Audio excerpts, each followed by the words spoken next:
Saya rekod. Tengah loading. Nampak Antasha? Antasha remove. Remove ke lab? Keluar ke? Okay, so Assalamualaikum warahmatullahi wabarakatuh.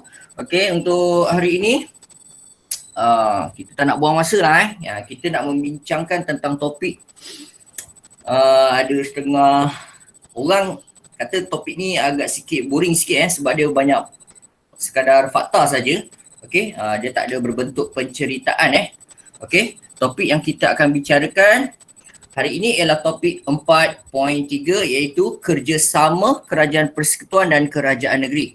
Okey, awak nak tengok kat halaman mana? Halaman 72 Okey, boleh buka sekarang lah Okey.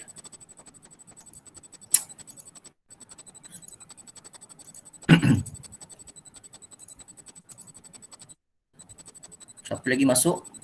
Ada lagi yang masuk. Okey, ini Mustaqim. Okey, selamat datang Mustaqim.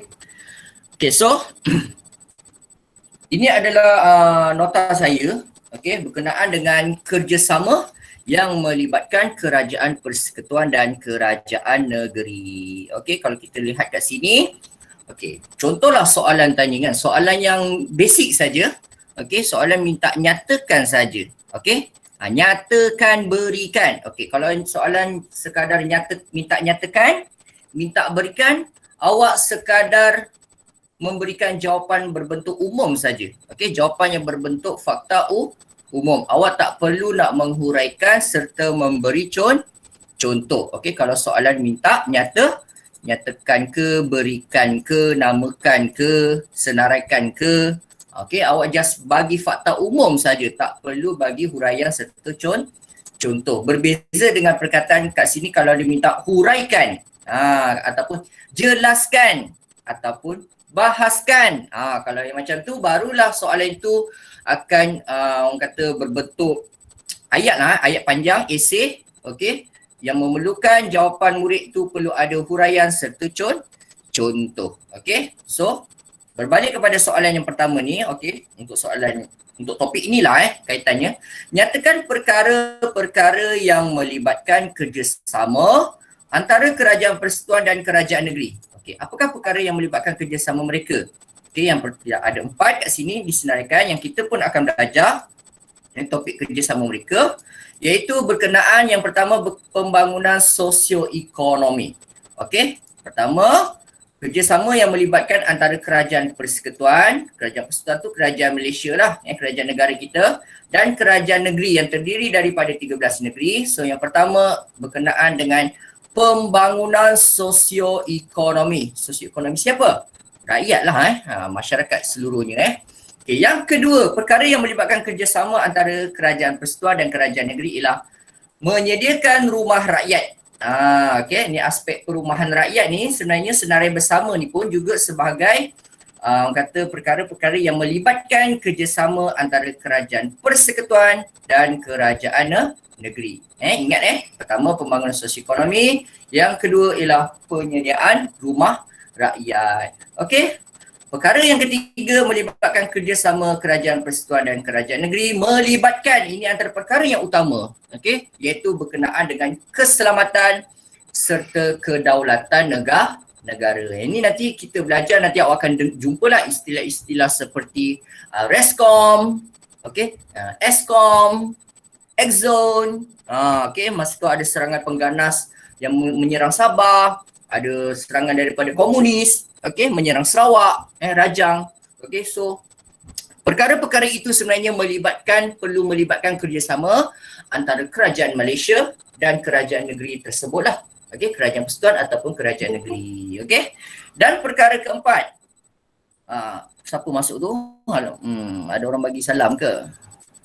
Okey.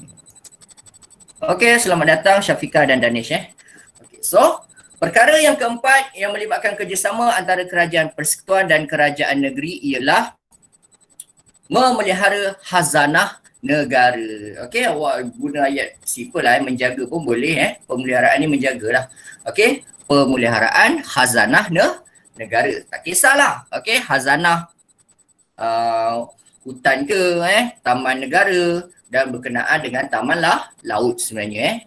Nanti kita tengoklah huraian untuk memelihara khazanah negara ni terpecah kepada apa. Okey, antaranya itulah yang saya sebut tadi, taman negara dan taman laut. Okey, so soalan yang kedua, okey, boleh ingat tak ni? Perkara yang basic dulu, awak hafalkan yang utama dulu. Okey, so kalau awak hafal yang utama dulu, jadi awak markah tu dah pegang dalam tangan lah. Kalau keluar soalan esei sekalipun, esei 8 markah, at least awak dah dapat separuh markah, 4 markah kan. Contoh awak guna ayat lengkap. Antara perkara-perkara yang melibatkan kerjasama kerajaan persekutuan dan kerajaan negeri ialah pembangunan sosioekonomi. Seterusnya kerjasama dalam menyediakan rumah rakyat. Seterusnya ialah menjaga keselamatan dan kedaulatan negara, dan akhir sekali menjaga khazanah negara. 4 markah. Awak tak ingat huraian ke, tak ingat contoh ke, dah dapat separuh markah daripada 8 markah keseluruhan. Okay, so saya ingatkan sekali lagi, nak menguasai sejarah, hafalkan fakta utama dulu. Barulah awak ingat huraian dia dan contoh. Okay, ingat sikit-sikit. So setiap soalan yang keluar nanti, awak dah boleh jawab. Okay, awak dah boleh menguasai lah. Syarat dia kena ulang kaji. Kalau tak ada ulang kaji, kirim salam. Okey. Okey, soalan yang kedua. Ini contoh je lah. Jelaskan hubungan saling memerlukan antara kerajaan persekutuan dan kerajaan negeri. Okey, apa hubungan saling memerlukan ni? Yang bukti-bukti yang kita boleh lihat. Okey. Hubungan saling memerlukan antara kerajaan persekutuan dan kerajaan negeri, hubungan itu dapat dilihat melalui zoom up. Okey. Melalui peranan kerajaan persekutuan yang mewujudkan agensi. Besar sangat. Sabar. Okey. Peranan kerajaan persekutuan yang mewujudkan agensi untuk memberikan bantuan kewangan dan kepakaran kepada kerajaan negeri. So ada 3 poin kat sini. Apakah peranan ataupun sumbangan yang diberikan kerajaan persekutuan kepada kerajaan negeri? So pertama, langkah dia mewujudkan agensi. Yang kedua, daripada agensi tersebut memberikan bantuan kewangan dan memberikan kepakaran mereka kepada kerajaan negeri. Of course lah kerajaan persekutuan perlu bagi kewangan sebab kerajaan persekutuan memiliki sumber kewangan yang lebih besar berbanding daripada sumber kewangan kerajaan negeri. Okay? Dan bantuan kepakaran, of course lah kerajaan persekutuan tentulah lebih pakar daripada kerajaan negeri sebab kerajaan persekutuan ada hubungan luar negeri dengan negara-negara lain. Mungkin kerajaan Malaysia ada kerjasama dengan negara Amerika Syarikat, Britain, Japan, Perancis, negara-negara yang berteknologi tinggi. Mereka dah ada kepakaran tersebut daripada negara lain. Mereka kongsikan kepakaran yang mereka ada kepada kerajaan negeri. Okey, itulah maksudnya hubungan saling memerlukan. Okey, manakala kerajaan negeri pula bagi apa kepada kerajaan persekutuan? Okey, bagi apa pula? Kerajaan negeri pun ada sumbangan juga sebab kerajaan negeri ada hak mutlak, kuasa mutlak terhadap tanah yang mereka ada.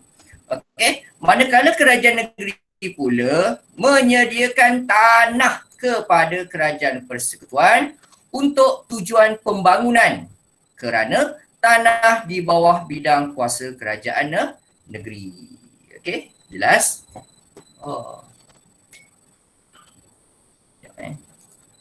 Ada nak tanya setakat ni?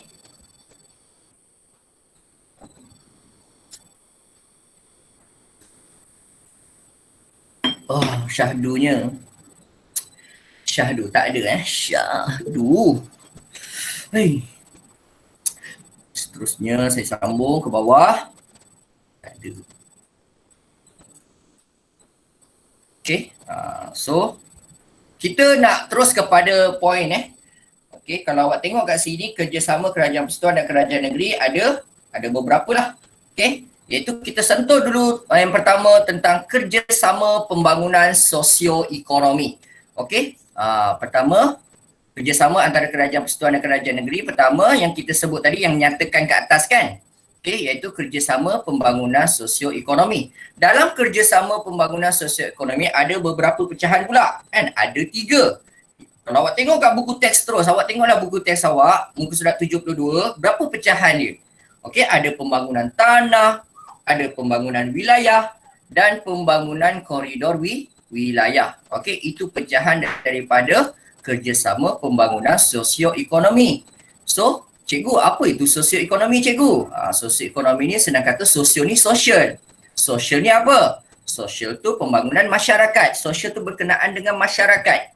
Okay? Community. Okay? Ekonomi, of course lah ekonomi. Itu je lah kita nak faham. Ekonomi is economy. Okay? Social economy. Macam tu lah Tapi bila di combine perkataan social dan ekonomi, dia nak combinekan ayat tu, jadi disebut sosioekonomi lah. Okay, so apakah kerjasama pembangunan sosioekonomi antara kerajaan persekutuan dan kerajaan negeri? Pertama, aspek pembangunan tanah. Lari-lari format ni. Sebab ni bukan PDF kan, ni Word. Okay, sebab saya kalau tunjuk yang PDF punya nanti tak berapa terang kat slide tu, tak nampak sangat. Okay, so pertama pembangunan tanah. Okay, kerajaan persekutuan dan kerajaan negeri menumpukan aspek pembukaan tanah baru. Okay, tanah baru pembangunan tanah ni awak ingat dua je. Okay, antaranya Felda, ni point contoh utama dan Felkra. Berkenaan dengan tanah saja awak ingat contoh-contoh ni yang kesan daripada pembangunan tanah yang dibangunkan oleh kerajaan persekutuan maupun kerajaan negeri, ada dua agensi yang dibangunkan, iaitu Felda dan Felkra. Okay, soalan struktur pun pernah keluar. Saya pernah cek kat soalan buku ni saya saja-saja belik-belik kan. Okay, mana tadi soalan dia tanya. Okay, nyatakan dua pembangunan tanah yang telah dijalankan oleh kerajaan. Okay, soalan ni contoh nyatakan dua pembangunan tanah yang telah dijalankan oleh kerajaan. So bagi je dua, Felda dan Felkra. Okay, itu je jawapan dia. Okay, so antara yang lain, pembangunan institut pun boleh juga sebut. Okay, pembangunan institut ni pun salah satu. Okay, isi juga contoh pembangunan tanah. Seterusnya mereka mewujudkan pembangunan in situ. Ini soalan boleh keluar juga ni, soalan objektif. Nanti kan keluarlah apa itu pembangunan in situ kan. Jadi awak nak kena tahulah maksud dia. Okey, pembangunan in situ tu adalah membangunkan fizikal desa. Desa tu kampung-kampung lah, luar bandar. Desa tu kampung atau luar bandar. Okey, membangunkan aspek fizikal desa, iaitu bagaimana cara dia menyediakan kemudahan asas, perumahan rakyat dan pembangunan ekonomi desa. Okey, awak tahu tak Parit Jawa? Parit Jawa kat Muar, siapa pernah pergi? Ada tak orang Muar ke? Kampung kat Muar ke? Macam saya pergi Parit Jawa Muar sekarang, ya Allah, maju dah banyak sangat taman perumahan. Dulu sebelum tu kampung-kampung je, rumah-rumah papan je. Tapi saya pergi sana kan dah banyak sangat kawasan-kawasan taman perumahan. Okey, sebab nak membangunkan kan kawasan desa. Jadi rumah sana pun dah mahal. Okey, dah tak macam kampung dah saya rasa. Okey.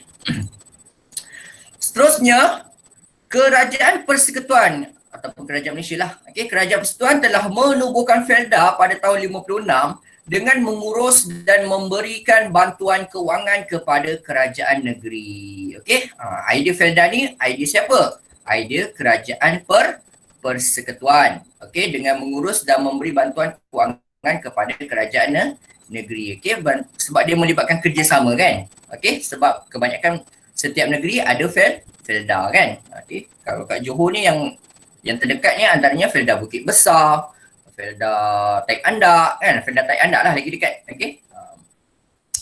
Kemudian contoh rancangan Felda yang pertama, Shopee pula panggil aku. Okey, contoh rancangan Felda yang pertama ialah segitiga jengka. Okey, ni Felda yang pertama. Okey, segitiga jengka yang dicadangkan oleh Tun Abdul Razak selaku Perdana Menteri yang kedua. Okey, awak boleh tengok ni lah. Ke surat 72. Okey. Tu nampak? Tun Abdul Razak. Yang mana satu Tun Abdul Razak? Yang ni lah okey, yang depan ni. Okey.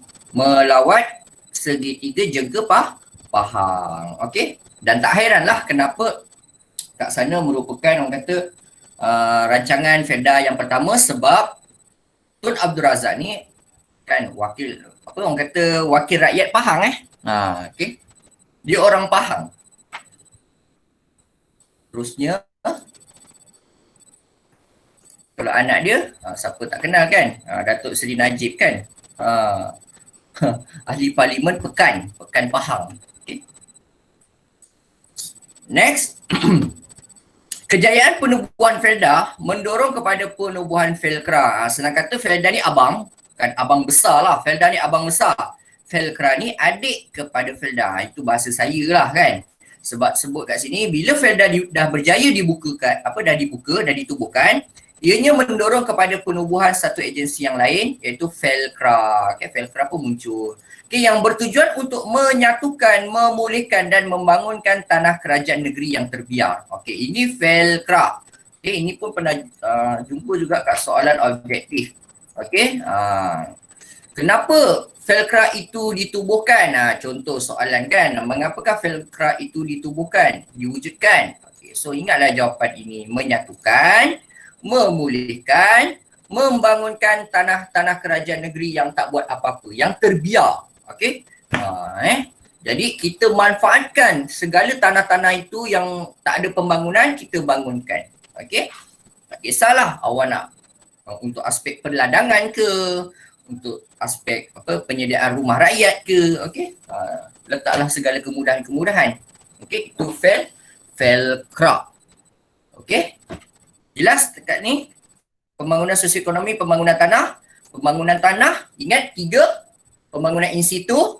Pembangunan in situ apa? Ini keyword dia. Okey. Pembangunan fizikal desa. Okey, fizikal desa. Lepas tu sediakan kemudahan asas. Okey, sediakan kemudahan lah kat kampung-kampung tu lah. Okey, rumah rakyat. Dan pembangunan ekonomi desa. Okey, itu in situ. Okey, pembangunan tanah yang kedua, Felda. Pembangunan tanah yang ketiga, Felkra, kan, membangunkan tanah kerajaan negeri yang terbiar. Okey. Contoh rancangan Felda yang pertama kat mana? Segitiga jengka di negeri Pahang. Okey. Siapa yang cadangkan? Siapa yang merasmikan? Tun Abdul Razak, sebab dia orang Pahang. Okey. Perdana Menteri kedua. Okey. Next, kedua, pembangunan wilayah. Okey. Menjelang tahun 1970-an. Okey, kalau awak tengok kat sini pembangunan tanah ni sebelum merdeka lagi dah start 1950-an lah, 56. Felda dah 56. Sebelum merdeka lagi dah start. Okay. So, bila negara kita baru nak merdeka, kita usahakan tanah-tanah ni. Okay. Sebenarnya tanah Melayu ni dulu penuh dengan hutan. Okay. Hutan Jadi nak bangunkan ekonomi rakyat, so kena teroka lah. Okay. Buka lah tanah tu. Okay. Tu ada pembangunan in situ. Lepas tu ada Felda, lepas tu ada Felkra. Okey, pembangunan wilayah pula tahun 70-an. Okey, tahun 70-an. Kalau awak tanya mak-mak awak ke, makcik awak ke, kan? Nenek awak ke, nenek masih muda lah. Okey, yang lahir. Bilakah wanita-wanita Melayu mula memakai tudung? Ada yang kata umur 1970-an dah nak mula start pakai tudung. Okey, ada yang kata 80-an baru start pakai tudung. Okey, macam-macam zaman lah. Okey, so masa tu masyarakat dah mula dah mula nak membaca apa semua kan. 70-an ni nak ke arah negara maju. Okey, tapi sampai sekarang pun kita belum lagi status negara maju lah. Kita masih status negara membangun. Okey, kita dalam usaha lah nak ke arah kemajuan. Okey. Okey, so untuk tahun 70-an Kerajaan Persekutuan membuka kawasan yang lebih luas lagi di beberapa buah negeri untuk membangunkan wilayah-wilayah baru. Okey, digunakan istilah term wilayah baru sebab berkenaan dengan pembangunan wilayah kan. Kalau sini pembangunan tanah. Okey, menumpukan pembukaan tanah baru. Okey kan, kat sini pembukaan tanah baru. Kalau pembangunan wilayah tahun 70-an membangunkan wilayah baru. Dia ada perkataan baru saja kat belakang dia. Okey. So antara nama-nama pembangunan wilayah yang awak kena tahu, ini pun keluar juga soalan objektif, saya jumpa kat soalan ni. Okey. Soalan ni, namakan pembangunan wilayah yang hasil kerjasama Kerajaan Persekutuan dan Kerajaan Negeri. So antaranya Kejora. Awak tak payah nak ingat nama yang panjang-panjang ni Kalau awak nak hafal tak bagus je boleh je. Okey, tapi kalau untuk exam kan senang nak hafal, letak je lah jawapan ni. Kejora, dara, ketengah, kesedar. Jadi lagu kan. Sinaran matamu bak kejora. Tu lagu tu. Okey, Kejora, dara. Saya sebut dara je. Dara pelik pula kan. ke tengah, ke sedar kan. Dan macam lagu kan. Okay, so simple kan pembangunan wilayah, agensi pembangunan wilayah, bukan pembangunan tanah jangan awak salah, nanti kau terbalik lah. Pembangunan tanah tu ada Felda, ada Felkra, ada in situ. Rancangan in situ. Kalau pembangunan wilayah, Kejora, ke tengah, ke sedar, dara. Macam itulah, tak kisahlah. Okay. Kejora ni kat Johor kat Bandar Penawar Kota Tinggi sana kan siapa tahulah Kejora ni. Okay. Seterusnya, ini contoh.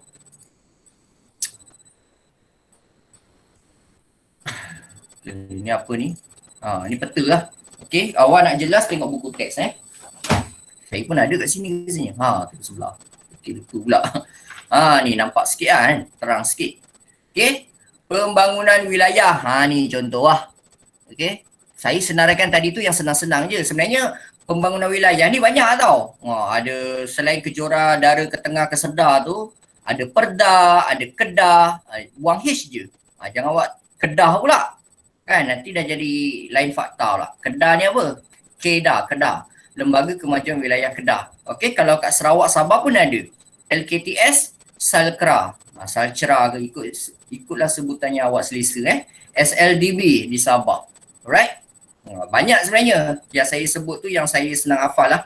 Untuk murid-murid senang hafal Kalau keluar soalan struktur pembangunan wilayah, awak just boleh sebut Kejora dululah. Kejora Johor senang ingat kan? Kejora, Dara kan.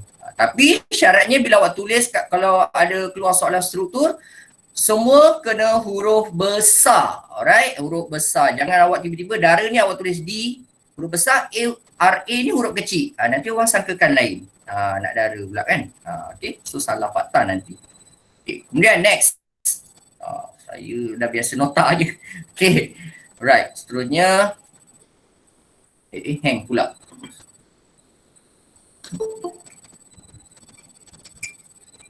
Ada orang bagi salam ke? Dini Zul Akmal. Okey, Dini selamat datang. Baru menyapu ke? Assalamualaikum. Salam, baru menyapu rumah? Ni Kafi. Oh, Kafi pula? Dini mana pula hilang lah? Ya cikgu. Ya. Menyapu ke? Tak lah. Boleh lupa makan cikgu. Oh, lepas makan. Okey. So, okey saya sambung Stephanie ada. Tan Zuan Siang, Xiao Jia Zuan. Okey, bagus Belajar. Sejarah ni awak ulang kaji hari-hari tau. Kalau awak tengok video yang sharing sukses tu yang murid dapat A tu, asalnya tak pernah dapat A tau. Kebanyakan murid yang join tu. Saya tak panggil yang budak-budak yang betul-betul pandai sangat. Saya ajak budak yang daripada biasa-biasa tu yang dapat A. Kalau nak ajak semua cakap, budak-budak yang pandai tu kan berapa jam pula nak makan masa kan. Okay, so apa yang diorang cakap? Diorang pun main game juga, tapi diorang sentuh juga buku. Okay, korang sentuh buku tak sejarah ni? Jangan last minute sangat tau. Last minute korang nak cover semua benda daripada form 4 punya form 5, susah nak ingat tau. Okay, kena latih. Okay, sebab kata siapa, ada satu ulama Islam tu daripada India dia cakap teknik saya nak menghafal senang aja. Okey, latih setiap masa je membaca. Tak ada teknik lain dia kata. Formula ke apa tak ada. Okey. Memang kalau lupa jawapannya baca sekali lagi. Itu je. Orang yang soal tu kan dia tanya kan macam mana cara nak mengingat, doktor kan dia tanya macam mana awak boleh mengingat satu fakta tu dengan baik. Kan banyak hafal banyak benda kan. So jawapan dia cuma mengulang kaji setiap masa. Kalau dia kata dia lupa lagi, dia akan baca lagi benda tu. Kalau lupa, orang tu tanya kalau saya tak ingat juga, baca sekali lagi. Itu je jawapan dia. Tak ada jawapan lain tak ada jawapan lain. Kalau tak faham barulah bertanya dengan orang yang tahu. Dia tak faham lain tau. Awak syarat kena faham dulu satu benda yang awak baca. Baru awak hafal. Kalau awak hafal semata-mata nanti tak faham pun, keluar soalan pun awak susah.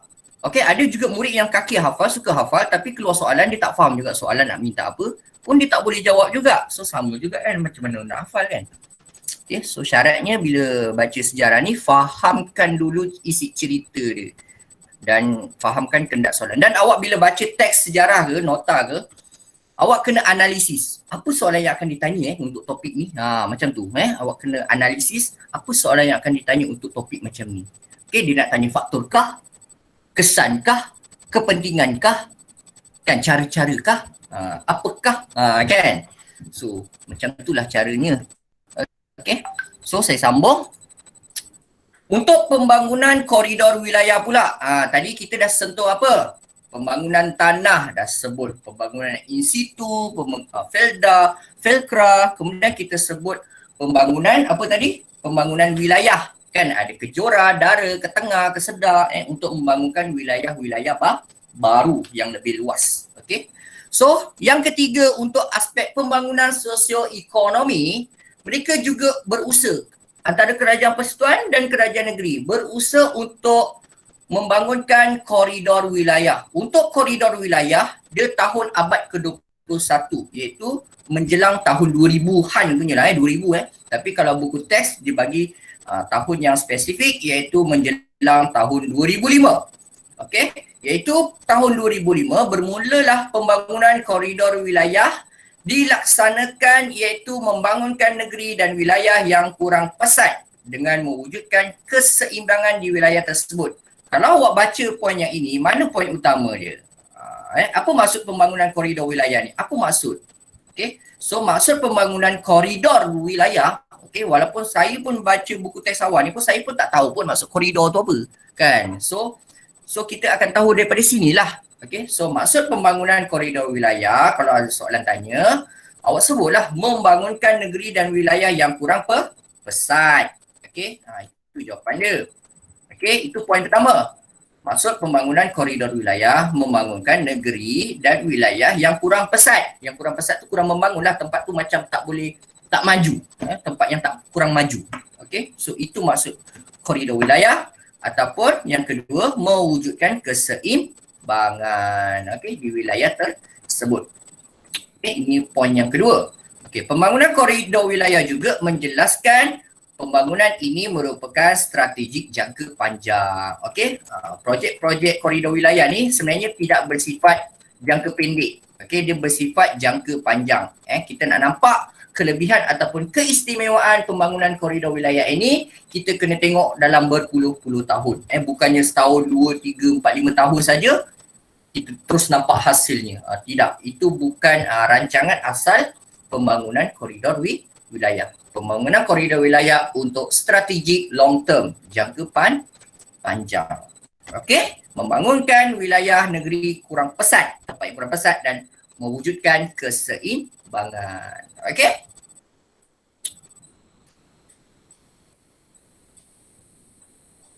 Okey, seterusnya okey, ni contoh-contoh lah. Susah nak ingat biasa koridor wilayah ni susah nak hafal. Kalau pembangunan wilayah ni senang sikit kan. Dara ke Tengah, ke Johor, ke Sedar kan. Ini senang, ke Johor, Dara, ke Tengah, ke Sedar. Okey, kalau pembangunan tanah senang, ingat Felda, ingat Felkra, pembangunan in situ kan.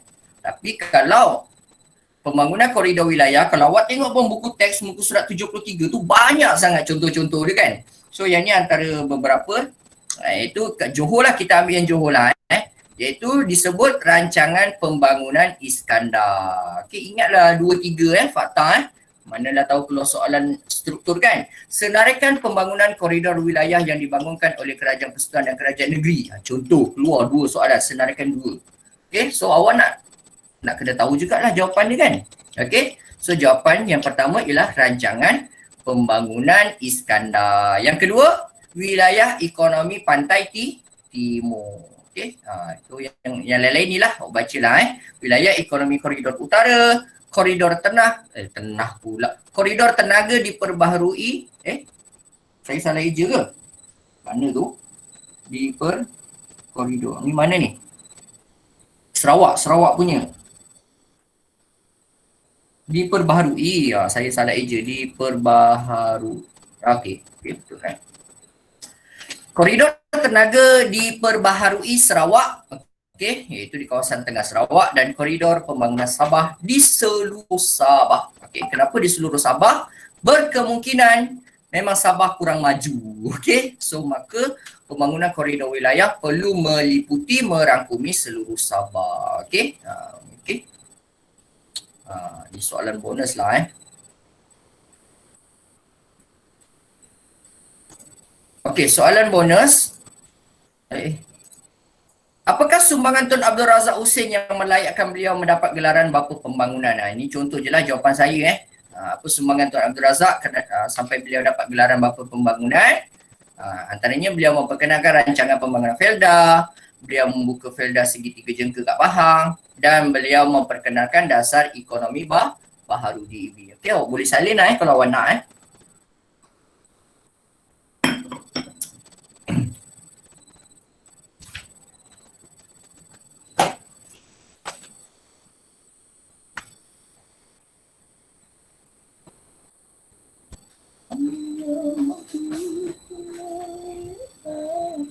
Okey, so seterusnya, mengapakah negeri di pantai barat semenanjung Malaysia tidak termasuk dalam rancangan pembangunan koridor wilayah? Macam mana nak jawab soalan ni? Soalan ni keluar kat mana? Ada kat buku teks Oh, ada. Okey, patutlah saya ambil soalan ni. Ni soalan bawah ni. Kalau tengok kat sini, mengapakah negeri di pantai barat semenanjung Malaysia tidak termasuk dalam rancangan pembangunan koridor wilayah? Siapa boleh jawab agak-agak? Boleh tak awak type kat tepi? Ini soalan kebat Awak cari kat sini kat buku tak ada. Siapa yang tahu jawapan dia? Boleh tak awak tolong saya? Bantu kawan-kawan, siapa yang tahulah. Okey, cuba awak bagi jawapan kat ruangan chat tu. Apa jawapan dia soalan ni? Sunan suku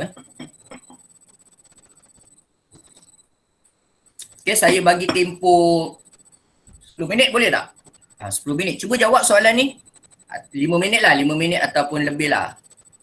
Okey, soalan dia. Tu. Mengapakah negeri di pantai barat semenanjung Malaysia tidak termasuk dalam rancangan pembangunan koridor wilayah? Jawab. Okey. Awak nak kena tahu saya cerita umum saja nak bagi awak jelas. Okey. Apa yang dimaksudkan dengan koridor wilayah tadi? Pembangunan koridor wilayah. Maksud pembangunan koridor wilayah ialah membangunkan negeri dan wilayah yang kurang pesat. So, kenapa mereka nak bangunkan koridor wilayah di kawasan-kawasan pantai barat? Sebab awak kena tahu faktanya pantai barat semenanjung Malaysia kebanyakannya kawasannya sangat pesat membangun.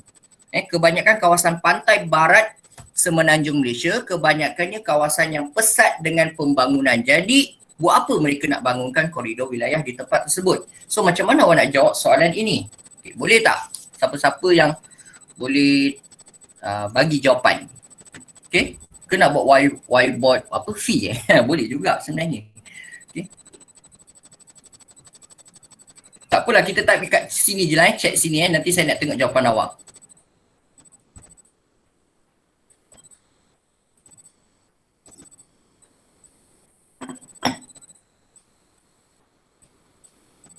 Wah, pria. Sebab rancangan pembangunan memberi tumpuan kepada pembangunan negeri lebih kurang pesat.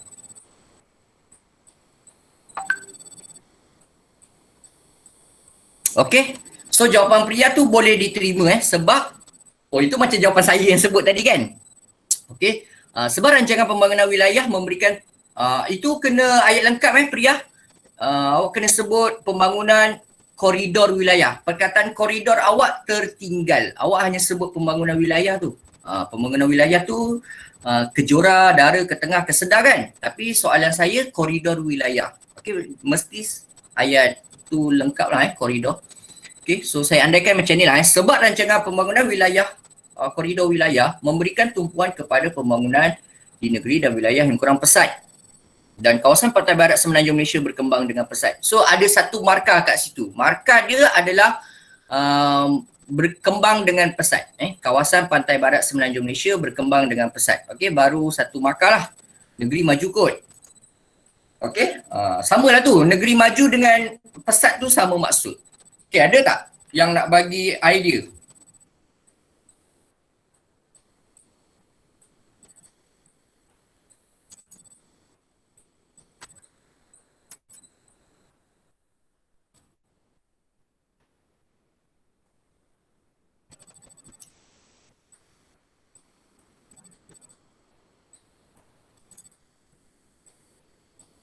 Korang pernah guna whiteboard free tak?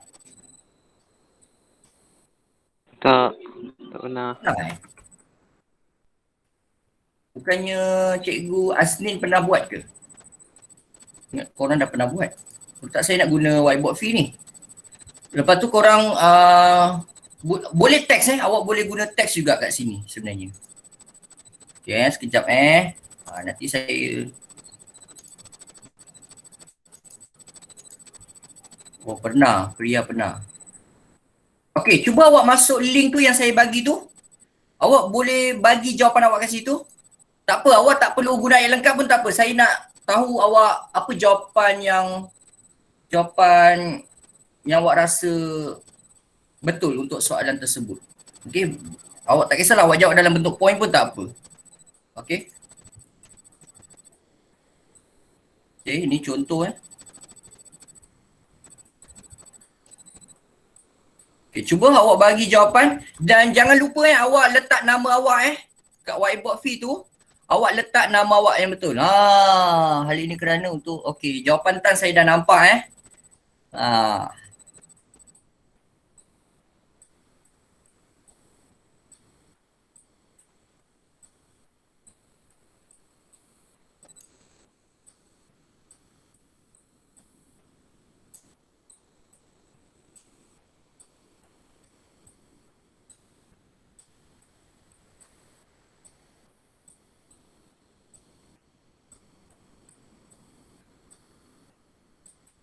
macam-macam ni.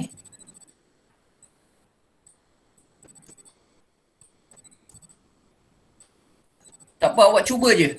Okey, awak cuba jawab dulu. Ya, ada lagi 5 minit lagi Kalau awak dah tertarik kat mana-mana kan, awak kata guna teks ni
Okay.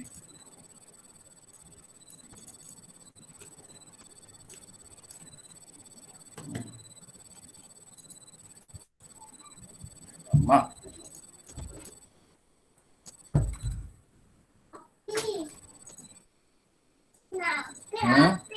Apa?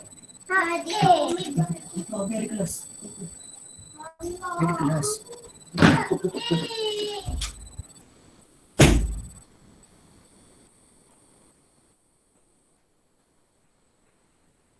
Okey, dah siap korang.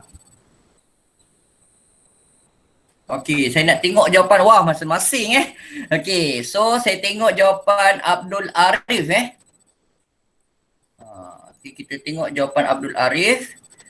Abdul Arif sebut apa ni? Okey, tapi sebelum tu saya nak tengok nak tunjukkan awak jawapan saya. Okey. Ni jawapan saya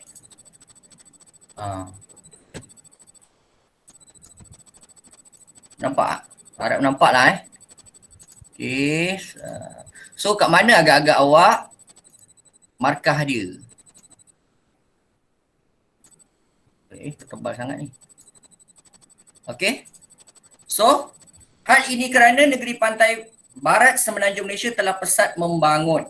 Okey, ada jawapan tak kat sini? Untuk ayat yang setakat yang saya sebut tadi. Dia Kat mana? membangun pesat. Ya, pesat membangun ni pesat membangun. Oh, tebal lagi lah.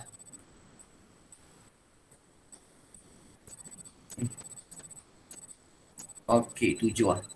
Okey, seterusnya, selain itu kawasan pantai barat semenanjung Malaysia tertumpunya pusat pentadbiran yang penting. Ada markah tak? Kat mana markah kalau ada? Pusat pentadbiran yang Ya. penting. Pusat pentadbiran yang penting. Ini satu, ni markah yang kedua Okey, kemudian seterusnya kawasan pantai barat semenanjung Malaysia. Ni SME saya saja ringkas. Exam sebenarnya jangan buat macam ni lah. Seterusnya kawasan pantai barat semenanjung Malaysia sudah terdapat pelbagai pusat kegiatan ekonomi seperti sektor perkilangan dan perkhidmatan. Ada markah tak? Kegiatan ekonomi. Ya, pusat kegiatan ekonomi. Okey, ada kat pusat kegiatan ekonomi. Ini markah yang ketiga. Okey. Dan seperti sektor perkilangan dan perkhidmatan. Ada markah tak kat sini? Nak bagi ke tak? Tak kot. Tak. Yang lain? Boleh bagi tak?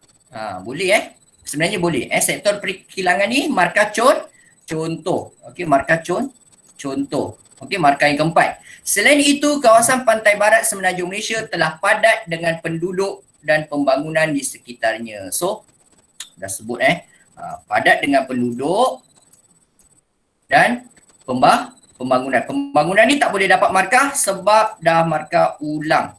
Okey, markah ulangan. Markah ulangan kat mana? Yang ni, pesat membangun ni. Dia sama maksud pembangunan, membangun, padat dengan pembangunan sama maksud dengan pesat membangun. So, murid ini ada 5 markah. Okey? So, seterusnya saya tengok jawapan-jawapan korang. Apa dia pula korang jawab. Okey. Mana saya nak tengok ni? Ni jawapan Danisha panjang ni. Okey.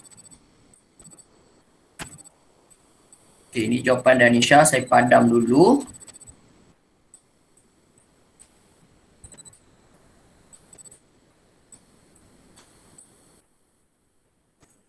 Kejap Salah pula. Saya salah save ni.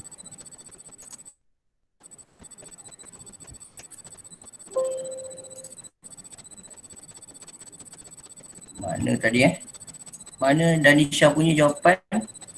Okey, saya nak kena save dulu baru boleh cari korang punya ni. PPBD 5.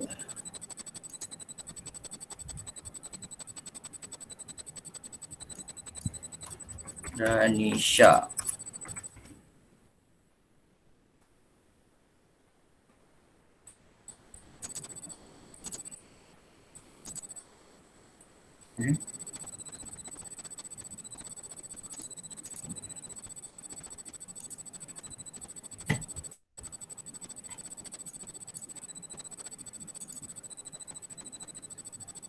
Desktop. Okey. Danisha ni panjang, macam panjang jawapan. Okey, so kita tengok jawapan Danisha pula. Okey, nampak tak jawapan Danisha ni? Belum Nampak. Okey, nampak Okey, ni jawapan Danisha. Okey, so saya cuba tanda berapa markah dia orang dapat. Dia dapat iaitu kat sini, proses pembandaran dan perindustrian di koridor pantai timur tidak semaju koridor pantai barat semenanjung Malaysia. Okey, so ada markah tak kat sini? Ada Ada. Ya, ada. Kat mana? Tidak Proses pembandaran. semaju. Tidak semaju. Dapat kat sini, tidak semaju ni. Okey. Kemudian tumpuan industri dan perbandaran tertumpu di wilayah pantai barat. Ada markah tak? Ada okay. Tumpuan industri dan perbandaran. Industri dengan perbandaran ni maksud yang berbeza tau. So kalau maksud yang berbeza dapat 3 markah. Okey, ini dia jawab dalam bentuk poin tau. Tapi contoh kalau awak tulis dalam bentuk esei, so korang jangan buat macam ni lah, poin-poin kena buat ayat lengkap sambung-sambung awak guna dalam perdana wacana seterusnya okey. So seterusnya, menyebabkan berlakunya aliran migrasi penduduk dari pantai timur ke pantai barat dan pantai timur kehilangan tenaga kerja yang produktif. Ada markah tak kat sini? Macam mana? Kalau ada kat mana? Itu buat Aliran migrasi. menyebabkan berlakunya aliran migrasi penduduk. Sekejap soalan ni kalau kita lihat, soalan dia tanya apa sebenarnya? Okey, dia tanya mengapa negeri pantai barat semenanjung Malaysia tak termasuk. Okey, so dia tiba-tiba jawab tumpuan industri dan perbandaran dah tumpu kat sana pantai barat, menyebabkan berlakunya aliran migrasi penduduk dari pantai timur ke pantai barat. Okey, ini dia menjawab ke soalan. Dan pantai timur kehilangan tenaga kerja yang produktif. Nak bagi ke tak? Macam tak menjawab soalan okey. So, markah dia 3 je lah. Saya cuba baca, saya cuba fahamkan soalan ni dulu. Mengapakah negeri di pantai barat semenanjung Malaysia tidak termasuk dalam rancangan pembangunan koridor wilayah? Okey, so dia bagi jawapan ini huraian tau. Okey, tapi macam tak menjawab soalan kan. Sebab dia kata kenapa pantai barat tu tak termasuk kan. Sebab awak dah cerita tumpuan industri dan pembandaran tertumpu kat wilayah pantai barat, menyebabkan berlakunya aliran migrasi penduduk dari pantai timur ke pantai barat. Okey, dan pantai timur kehilangan tenaga kerja yang produktif. Macam mana Danisha boleh explain tak sikit macam mana jawapan awak ni saya nak terima ni? Ada Danisha kat situ. Danisha ada lagi tak?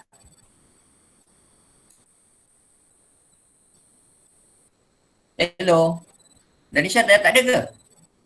Okey, so bagi saya itu tak menjawab soalan Okey. So kembali tadi, mana tadi?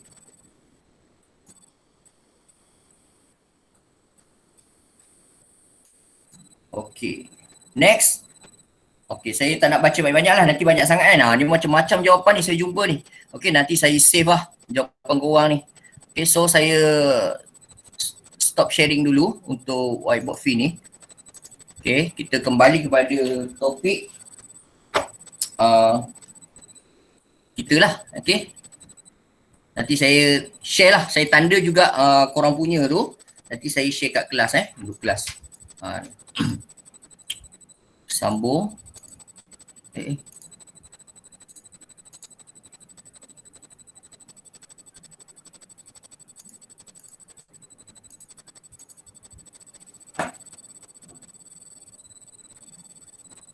Okey, yang tadi jawapan saya tu awak dah salin tak?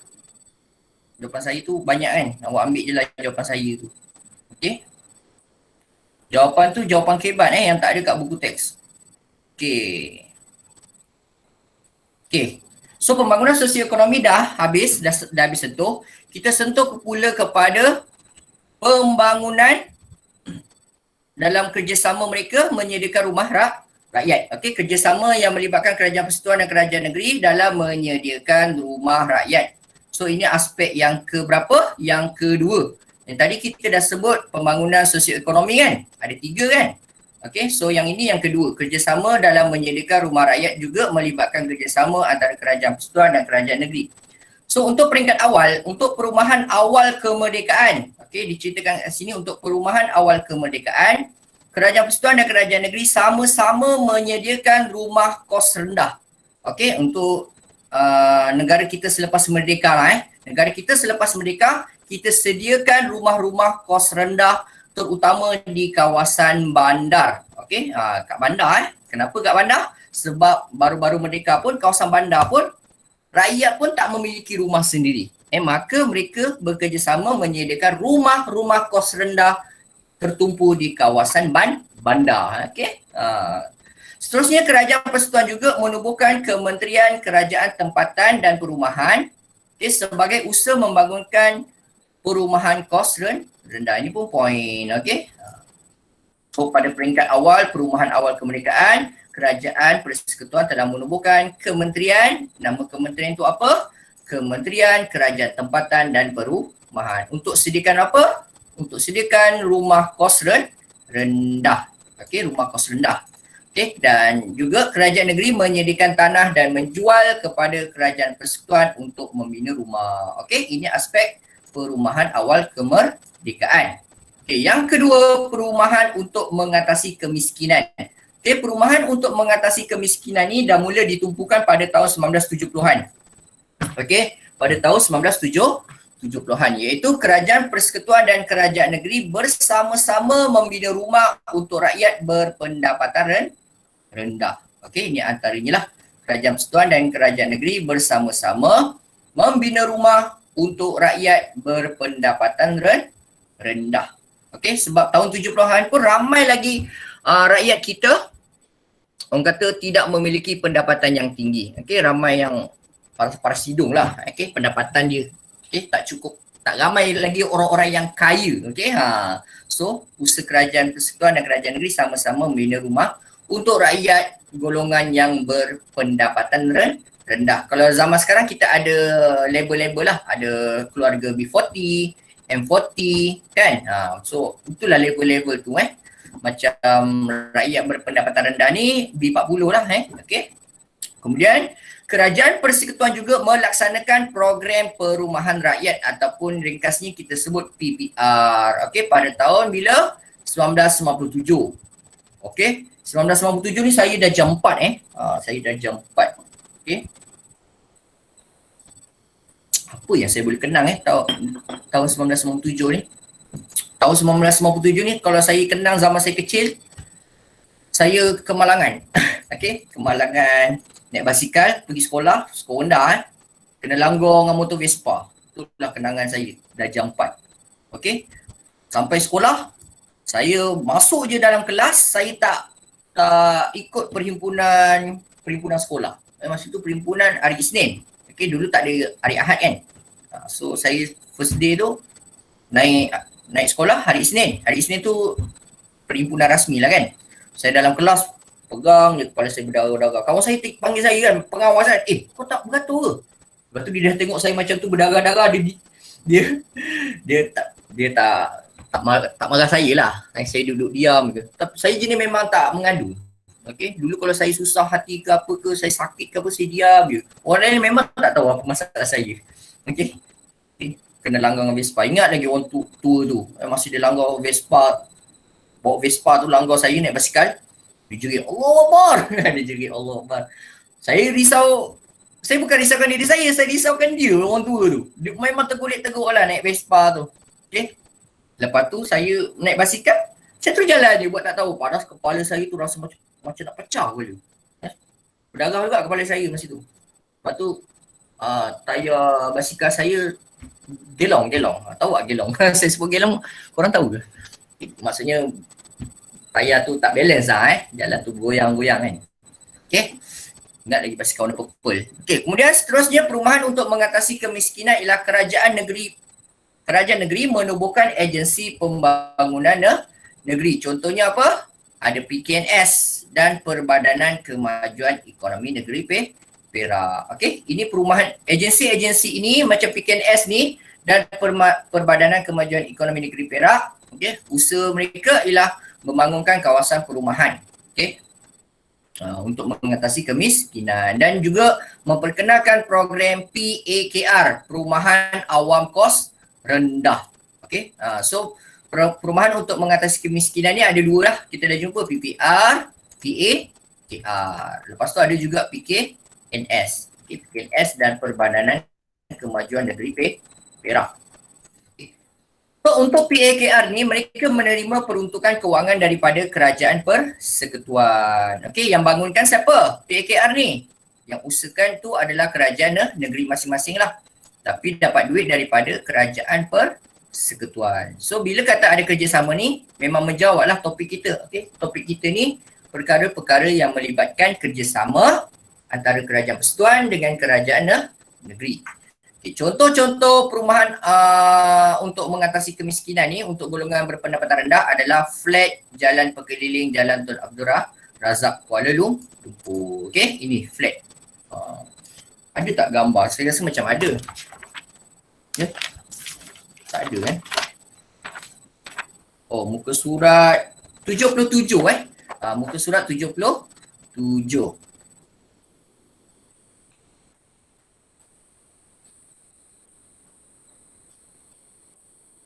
Jauhnya.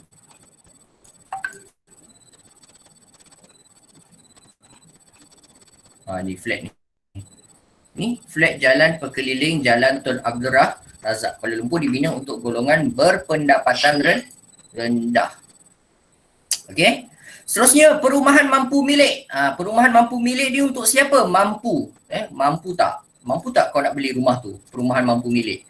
Okey, perumahan mampu milik untuk golongan bukan golongan berpendapatan rendah lagi Untuk perumahan mampu milik ni untuk golongan pertengahan. Saya ni golongan pertengahan okey. So tahun 2014, okey, dia menjelang tahun 2014 ni saya dah jadi cikgu lah. Saya dah jadi cikgu Saya jadi cikgu 2012. Okey. So 2014 ni tahun kedua saya lah jadi cikgu. Okay, so tahun 2014 Majlis Perumahan Negara menyediakan perumahan mampu milik. Okay, Majlis Perumahan Negara ni keyword dia. Okay. Dan Kerajaan Persekutuan dan Kerajaan Negeri mengadakan perumahan mampu milik untuk golongan pertengahan supaya memiliki rumah sendiri. Okay, ini antara contoh-contoh program-program peringkat persekutuan untuk rumah mampu milik. Ini pernah juga keluar soalan wajib okay, topik ni agak tu saya kata topik ni awak kena tabah sikit lah nak dengar saya cakap bebel sebab benda ni fakta saja kan. So dia agak orang kata saya nak cakap bosan tak baik lah kan. Benda ilmu kan nak cakap bosan. Nanti bila awak cakap bosan nanti awak tak nak baca benda ni. So awak baca saja untuk pengetahuan. Okay, dan ini pun terkandung dalam silibus kita. So awak kena ulang kaji jugalah untuk ambil tahu. So fakta yang disebut di situ, apa program perumahan peringkat persekutuan? Ada Prima. Boleh je sebut Prima saja Iaitu Prima tu apa? Perbadanan Perumahan Satu Malaysia. Ada Rumah Mesra Rakyat. Pernah dengar kan? Rumah Prima, Rumah Mesra Rakyat. Biasa orang sebut macam tu je lah. Oh, kau mohon apa? Aku mohon rumah Prima ni. Aku try je mohon kerajaan. Tak tahulah dapat ke tak. Macam tu kan. Biasa kan mak ayah kita sebut kan. Okay, try je lah mohon nak beli rumah sekarang mahal kan. Okay, kalau yang kaya tu mereka bernasib baik lah. Tapi ramai daripada kalangan kita, saya tahu ada juga yang kurang bernasib baik. Okay, pendapatan rendah. Jadi nak beli rumah sangat struggle lah nak beli rumah. Lagi zaman korang nanti dah dewasa, kita tak tahu harga rumah tu macam mana. Lagi habis COVID ni, kalau betul-betul habis COVID, semua benda naik. Semua benda akan naik harga, okay? Sebab dah terkesan ekonomi sebelum itu kan. Jadi mereka naik main demand harga, nak tak nak orang terpaksa. Makin susah sekarang ekonomi teruk. Kemudian Program perumahan rumah mampu milik peringkat negeri pula. Tadi peringkat persekutuan kan? Peringkat persekutuan tu apa? Maksud peringkat persekutuan tu perumahan itu dibangunkan di bawah under orang kata projek under federal government. Okey, iaitu orang kata projek perumahan di bawah kata kerajaan persekutuan punya rancangan lah. Tapi kalau untuk rumah mampu milik yang dibangunkan oleh kerajaan negeri tu contohnya apa? Okay, ada rumah mampu milik Johor dan rumah Selangor tu. Dah ada perkataan negeri kat situ kan. So kita automatik kita tahulah kalau rumah mampu milik Johor itu agensi ataupun program peringkat perumahan mampu milik yang dibangunkan oleh kerajaan negeri. Sebab ada perkataan Johor dan ada perkataan Selangor. Okay.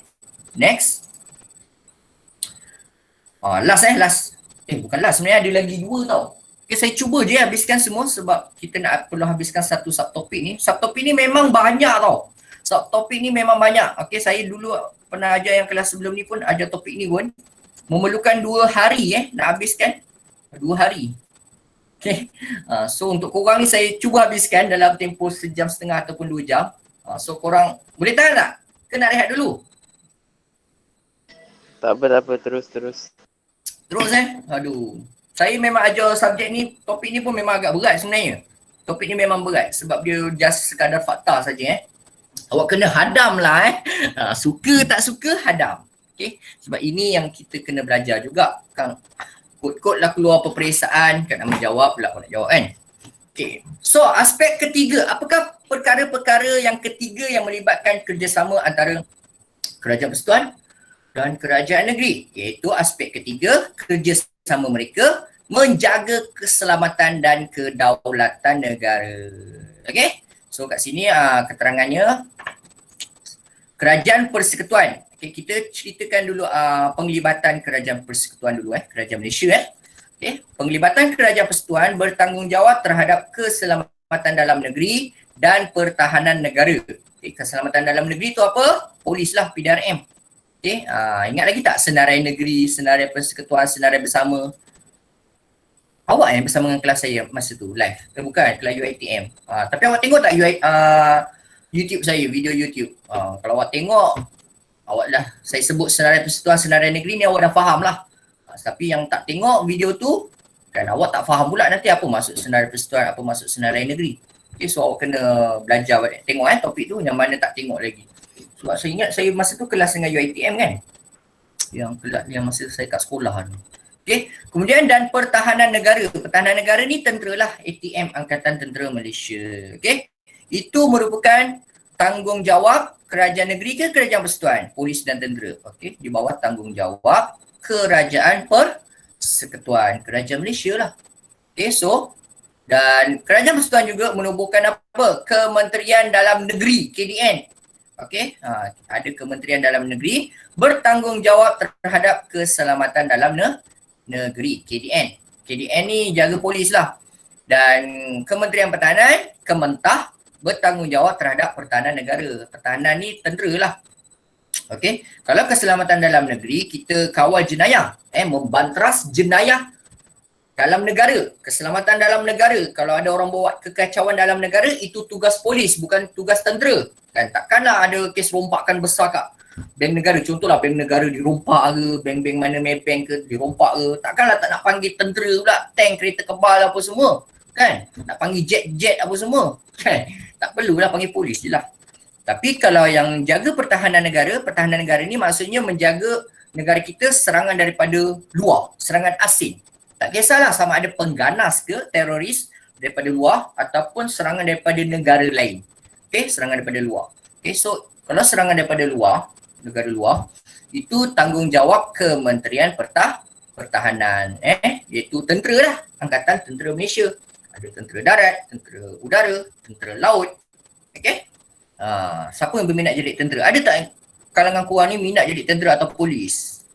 Ada? Angkat tangan. Ke tak ada? Tak ada Seorang pun tak ada. Yang minat jadi polis dan tentera Korang nak kerja apa sebenarnya? Boleh saya tahu? Taufik, kau minat apa? Cikgu. Jadi cikgu. Jadi cikgu? Serius lah? Ramai orang tak nak jadi cikgu, tiba-tiba awak nak jadi cikgu Okey, bagus. Usaha yang baik. Kalau nak jadi cikgu, sila. Nak jadi cikgu sekolah rendah ke, sekolah menengah ke, tadika ke, macam mana? Sekolah rendah paling minimum. Oh, awak nak sekolah rendah ha. Sekolah rendah santai lah Tapi sekolah rendah pun orang kata pun banyak kerja juga. Sama je, mana-mana cikgu pun banyak kerja. Okey. Seterusnya saya sambung. Tapi nak kena bersabar tau jadi cikgu ni. Peringkat awal tau. Saya pengalaman jadi cikgu, saya pernah pecahkan papan hitam. Oh, saya cerita live ni. Masa praktikal saya dah pecahkan papan hitam dah. Whiteboard Whiteboard ke papan hitam masa tu? Saya ingat papan hitam. Papan hitam itu zaman tahun 2000 kat sekolah Melaka. Saya dah praktikal tau. Saya dah buat hal. So jangan ikut contoh saya lah. Saya cerita je pengalaman saya.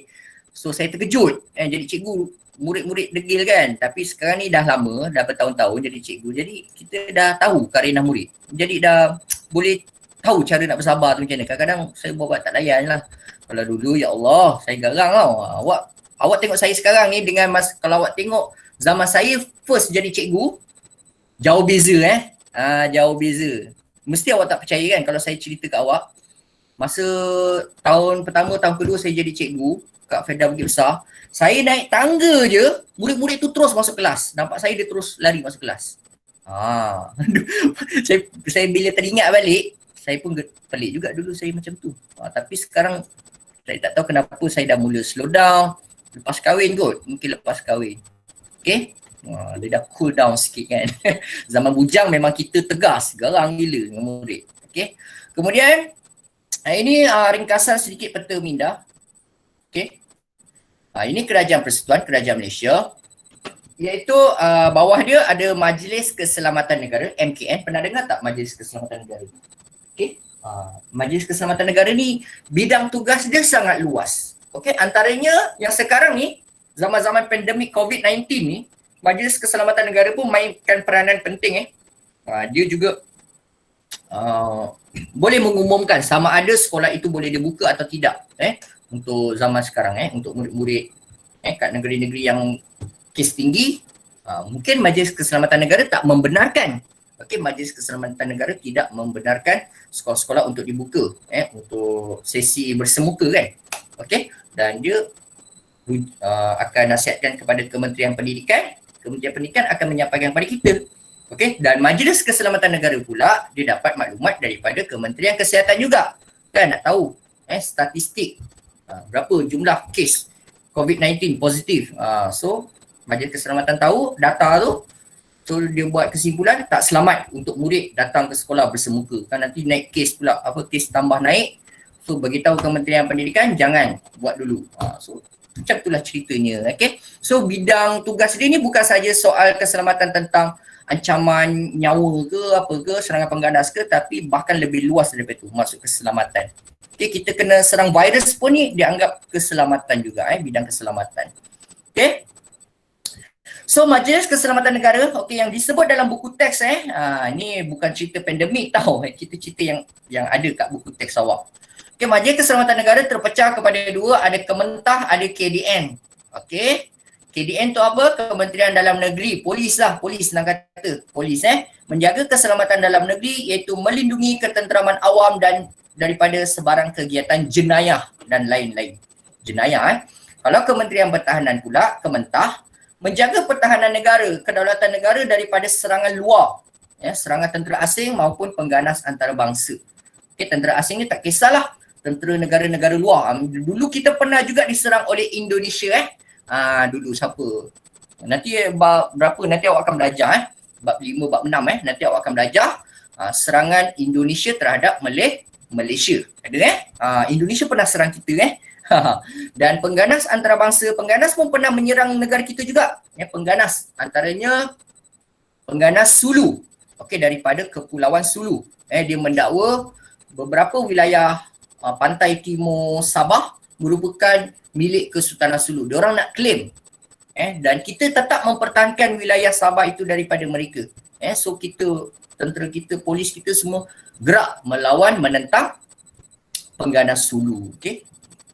Beberapa orang terkorban juga, banyak jumlah korban yang yang terbabit lah Okey, seterusnya. Kenapa ni mouse saya tak boleh bergerak dah. Okey, dia hang sekejap Okey. Sekejap.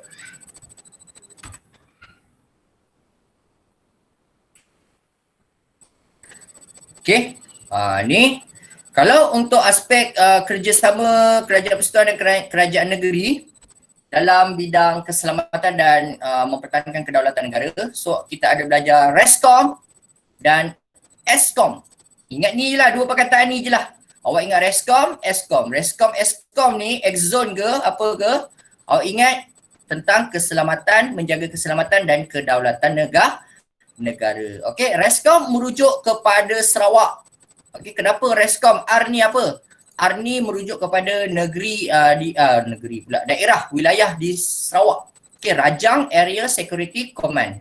Okey, RESCOM. So ingat je lah RESCOM Untuk RESCOM Sarawak ni, awak ingatlah ada ancaman komunis. Di Sarawak ada ancaman komunis. Kalau awak belajar nanti ancaman komunis ada CCO apa semua kan? Pernah dengar tak CCO? Okey. Kemudian di Sabah kita ada ESCOM ataupun X-zone. Okey, membentuk X-zone. Okey. Untuk mempertahankan pantai timur Sabah, mempertahankan pantai timur Sabah daripada serangan pengganas dari Kepulauan Sulu. Okey, yang ini basic saya sebut basic dulu Sarawak RESCOM komunis. Okey, nak menjaga Sarawak daripada ancaman komunis. Okey, mempertahankan keselamatan kawasan Rajang. Okey, R ni Rajang kan? Rajang ni kalau awak tahu fakta, kalau awak belajar geografi lah siapa yang belajar geografi, dia tahulah Sungai Rajang ni sungai apa? Fakta dia. Sungai yang terpanjang terbesar kat negeri Sarawak. Okey, banyak buaya juga kat Sungai Rajang ni. Okey. Kemudian Sabah ESCOM, ingatlah mereka mempertahankan wilayah Sabah ini, khususnya pantai timur Sabah, daripada serangan pengganas Kepulauan Sulu. Serangan mereka bermula kat mana? Ini. Serangan mereka bermula di Kampung Tanduo Lahad Datu Sabah. 2013 tak lama sangat pun. Ops yang diperkenalkan adalah Ops Daulat. Ops Daulat, Operasi Daulat. Okey. So, sinilah awak boleh baca. Semasa pemerintahan Tun Abdul Razak, komunis mengancam keselamatan Sarawak. Tun Abdul Razak menjadi pengerusi MKN. MKN apa dia? Majlis Keselamatan Negeri.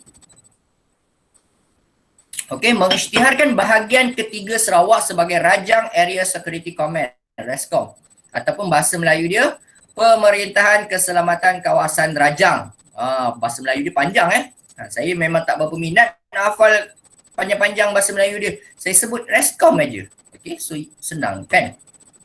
So Ketua Menteri Sarawak ketika itu Datuk Patinggi Abdul Rahman Yaakob menjadi pengarah operasi negeri RESCOM, dan RESCOM akhirnya dibubarkan pada tahun 1995.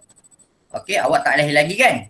Okey, sebab komunis ni dah mula awal 1970-an, lama ni. 72 sampai 95, lama tau, berapa tahun? Okey, lebih 10 tahun. Nak dekat 20 Okey, lebih 20 tahun.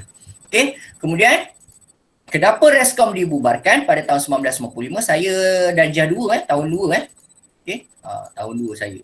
Tahun 2 ni fakta dalam diri saya baru membaca, saya baru boleh membaca.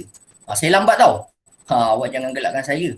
Mungkin awak dah boleh baca 4, 5 tahun, 6 tahun, 7 tahun kan. Saya umur saya 8 tahun baru saya boleh membaca.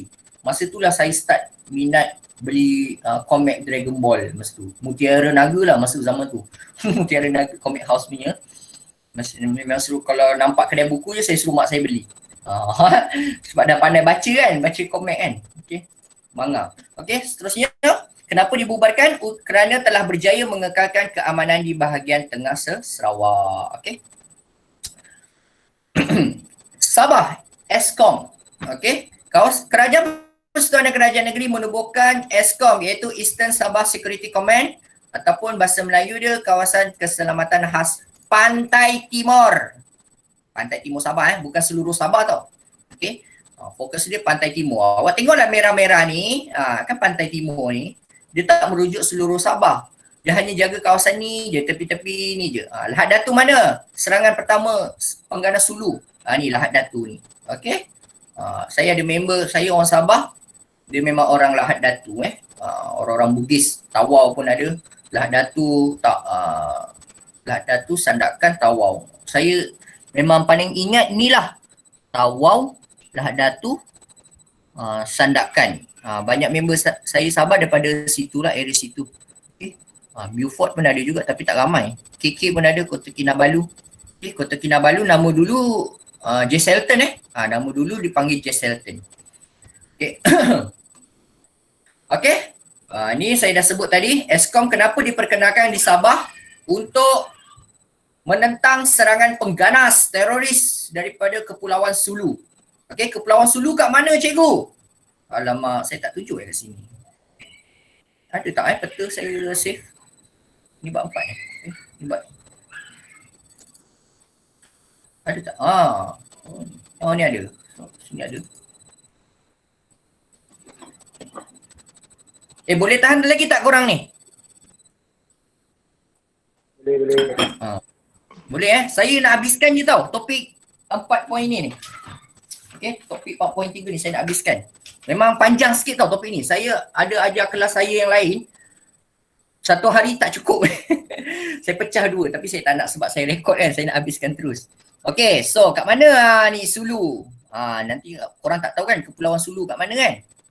Boleh tak saya conteng sikit Okey, so Kepulauan Sulu di sini Okey. Ni Kepulauan Sulu ini Kepulauan Sulu. Saya tak ada pen punya touchscreen, saya tak ada. Saya pakai mouse saja ni. Nasib baik boleh tulis juga. Okey, ni Sabah lah. Dekat je dengan Sabah kan. Kepulauan Sulu ni dekat je dengan Sabah. So serangan diorang ni, diorang claim bahawa sebenarnya tepi-tepi pantai timur Sabah ni diorang kata dulu di bawah Kesultanan Sulu dari segi sejarah dia. Janganlah cerita sejarah. Sebenarnya diorang tak tahu, diorang dah serah kepada barat kan. Siapa suruh jual kepada barat. Lepas tu British dah pegang, alih-alih dia nak claim kata Sabah tu milik dia. Sebenarnya diorang tu sebut benda yang salah lah. Okey, itu ceritanya lah Saya just tunjuk geografi Sulu kat mana ni Filipin tau, yang semua ni Filipin.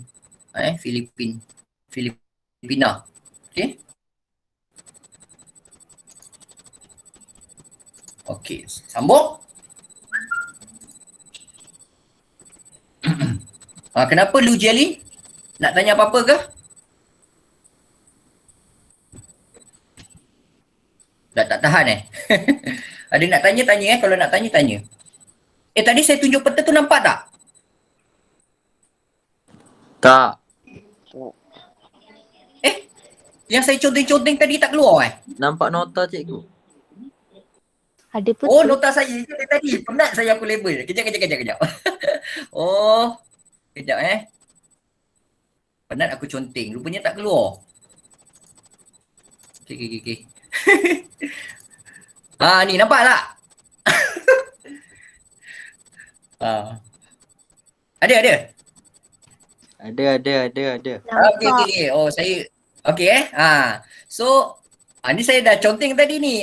Yang saya label bulat ni Sulu Kepulauan Sulu ni. Yang bawah dia ni yang warna, saya warnakan sikit lah.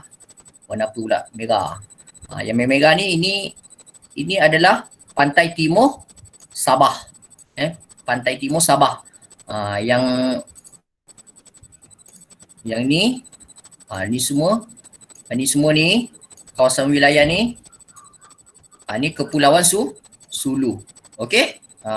Itu ceritanya lah. Okey? So dekat je Sabah dengan Sulu ni, tak jauh. Kesultanan Sulu menuntut bahawa Sabah tu milik kerajaan dia dulu. Memang sejarahnya memang ada. Tapi Kesultanan Sulu pun tak betul juga. Sebenarnya dia dah jual tanah Sabah tu kepada pihak-pihak barat.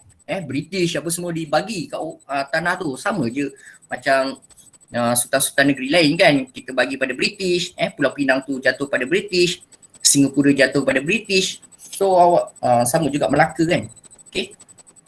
Tak boleh nak patah balik dah Dah perjanjian dia begitu.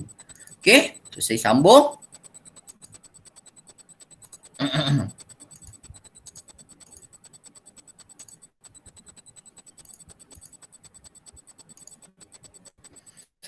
Okay, so ni sahabat Eskom untuk menentang serangan penganas Serbia Kepulauan Sulu, Kampung Tandua. Misi Eskom ialah meningkatkan keselamatan kawasan timur Sabah, kawasan pantai timur Sabah.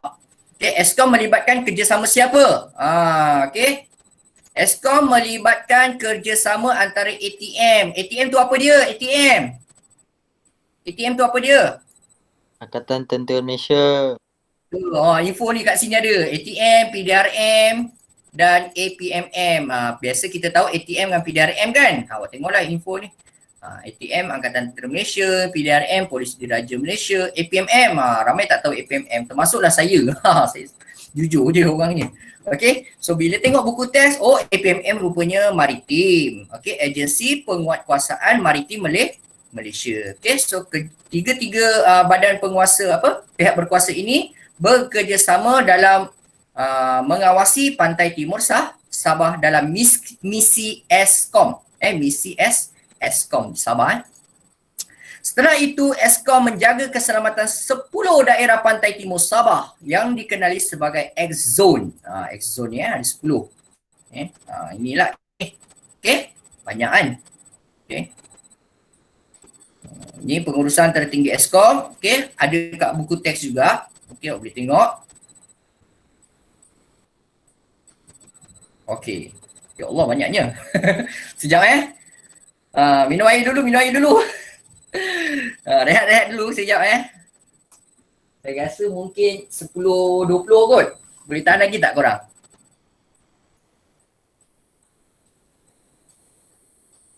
Banyak. Memang Boleh. kita perlu habiskan Senang habiskan. Jadi saya tak sambung lagi topik-topik ni kan. Tak payahlah buat part 1, part 2 kan. Senang.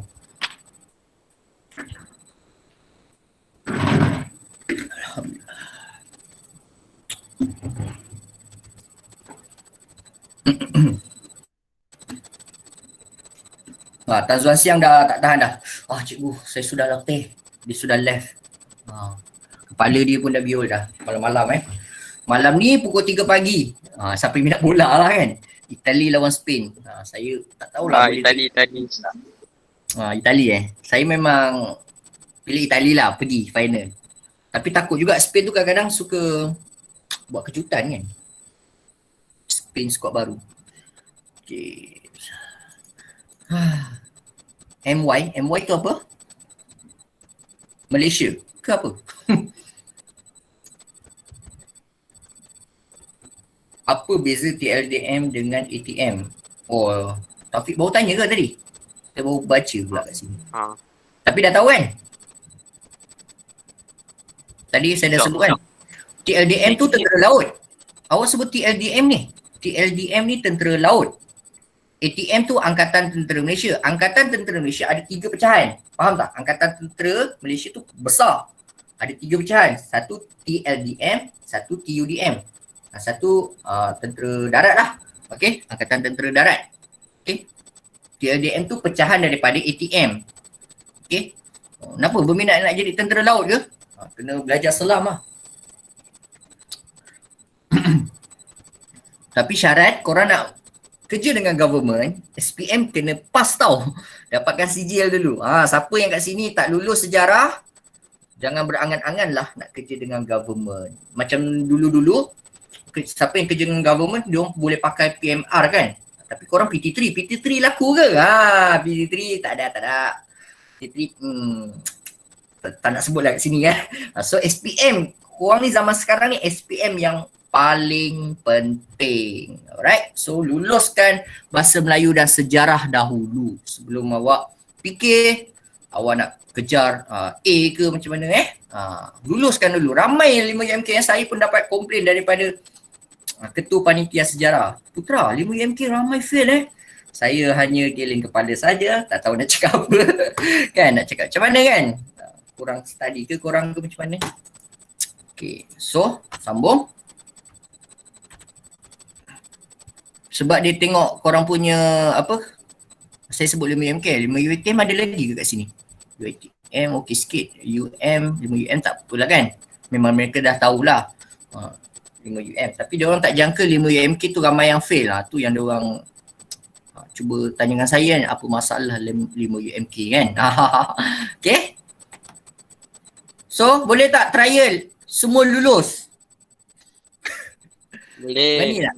5UMK semua lulus, trial. Tak ada yang gagal lah. Kalau masih gagal lagi, insyaAllah kata, okay, Anis Syuhada Priya kata boleh. Priya, saya nampak ada peningkatan Priya.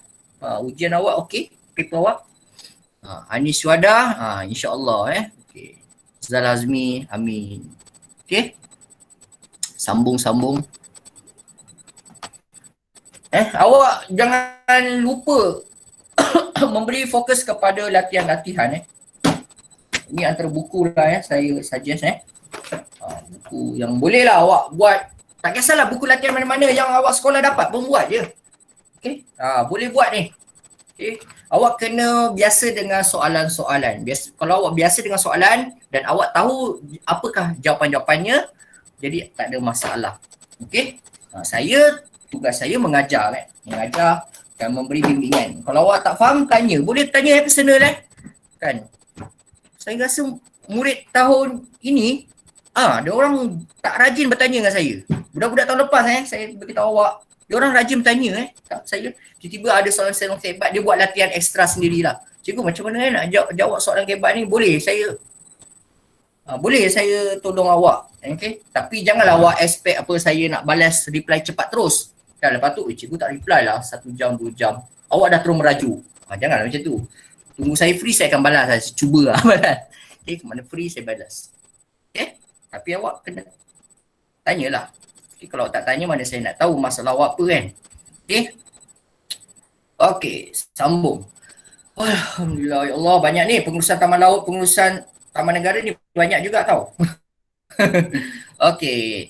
Kemudian kerjasama memelihara khazanah negara. Okay. Ini aspek yang terakhir penglibatan, orang kata kerjasama kerajaan persekutuan dan kerajaan negara ialah kerjasama memelihara khazanah negara. Ada 2, iaitu pengurusan taman negara dan pengurusan taman laut. Nanti awak tengoklah. Okay, satu pengurusan taman negara, satu lagi pengurusan taman laut. So ada 2 saja. Okay. So pengurusan taman negara, apa cerita dia? Okay. Pengurusan taman negara ialah mengikut perlembagaan negara kita. Okay, perlembagaan negara, lembaga persekutuan lah. Pengurusan hidupan liar dan taman negara di bawah tanggungjawab bersama melibatkan kerajaan persekutuan dan kerajaan negeri. So ia merupakan tanggungjawab senarai bersama sebenarnya. Okay. Kalau awak, contohlah awak pergi taman negara, awak pergi hutan-hutan mana-mana pun, hutan taman negara mana sekalipun. Okay. Kalau awak bawa keluar binatang eksotik, contohnya awak bawa tenggiling ke kan, awak bawa burung-burung hutan ke, awak boleh didakwa kesalahan okay. Di bawah akta apa? Ini akta dia. Akta Perlindungan Hidupan Liar 1972 ataupun disebut Akta 76. Okay. Mereka di bawah perlindungan. Okay. Haiwan-haiwan liar ni. Okay, contoh awak pergi kat mana? Endau Rompin ke mana ke, dekat jalan-jalan nak ke arah daripada Keluang ke Mersing ke kan. Awak pergi sana masuk hutan, awak bawa badak sumbu keluar, awak bunuh ke badak sumbu, awak bawa pergi bandar ke kan. Kalau siapa-siapa report, awak boleh didakwa kesalahan di bawah Akta Perlindungan Hidupan Liar. Mereka dilindungi haiwan-haiwan liar tu dilindungi dengan undang-undang iaitu Akta Perlindungan Hidupan Liar tahun 1972. Tapi sekarang dikenali sebagai Akta Pemeliharaan Hidupan Liar 2010. Banyak nak kena hafal kan. Okey, sejarah ni memang awak nak kena rajin ulang kaji, selalu buat nota sendiri, selalu highlight, bermain dengan highlight. Awak tengoklah yang video YouTube yang saya post tu, apa teknik yang diorang gunakan dalam usaha mereka nak mendapatkan A. Asalnya mereka ni tak pernah dapat A pun. Budak-budak tu tak dapat A, kecuali yang seorang je, yang Mazin tu dia memang pandai sikit lah. Mazin tu, yang lain-lain tu tak pernah A pun. Budak-budak biasa je. Grade-grade diorang tu. Tapi boleh juga SPM dapat A. Okay. Awak tengoklah tips-tips diorang. Antaranya yang saya sebut yang tadilah. Okay, diorang buat nota sendiri. Diorang baca buku teks tu ataupun nota tu. Keluarkan isi, ditulis lagi kat nota diorang, nota kecil. Lepas tu dia highlight. Lepas tu disebut kuat-kuat. Itu cara nak mengingat lah fakta-fakta sejarah ni. Okay. Seterusnya bermula tahun 72 dan 78, Kerajaan Persekutuan mengambil alih pentadbiran semua jabatan Mergastua Negeri Semenanjung Malaysia. Okey, tahun 72-78 Kerajaan Persekutuan mengambil alih pentadbiran semua jabatan Mergastua Negeri di Semenanjung Malaysia. Okey, tapi nama Jabatan Mergastua sekarang dah ubah nama Jabatan Mergastua sekarang dikenali sebagai Jabatan Perlindungan Hidupan Liar dan Taman Negara ataupun disebut Perhilitan. Okey, Jabatan Perlindungan Hidupan Liar dan Taman Negara ataupun Perhilitan lah. Di Sarawak, pengurusan Taman Negara, ini untuk negeri Sarawak di bawah Perbadanan Perhutanan Sarawak. Ini fakta dia. Kalau di Sabah pula, pengurusan Taman Negara dia Jabatan Hidupan Liar Sabah. Dia lain-lain agensi-agensi yang menjaga orang kata Taman Negara dan Perlindungan Hidupan Liar ni, Taman Negara, lain-lain agensi. Kalau kat Semenanjung, Malaysia kita sebut Jabatan Perlindungan Hidupan Liar dan Taman Negara ataupun Perhilitan. Okay, sebut je lah Perhilitan, senang kan. Tapi kalau kat Sarawak, ada Perbadanan Perhutanan Sarawak. Kalau di Sabah, siapa yang jaga Taman Negara diorang? Siapa yang jaga haiwan liar diorang? Jabatan Hidupan Liar Sabah. Ada 3 agensi yang berbeza. Tapi peranan dia sama. Tapi istilah berbeza. Okey? Hati-hatilah benda-benda macam ni. Okey? Inilah. Ini saya just nak bagi faham je. Perhilitan, bertanggungjawab uruskan Taman Negara kat Semenanjung. Okey? Ni. Senaraikan Taman Negara yang terdapat di Semenanjung Malaysia, Sarawak dan Sabah. Okey, Semenanjung Malaysia apa dia? Semenanjung Malaysia awak bolehlah tulis kat sini.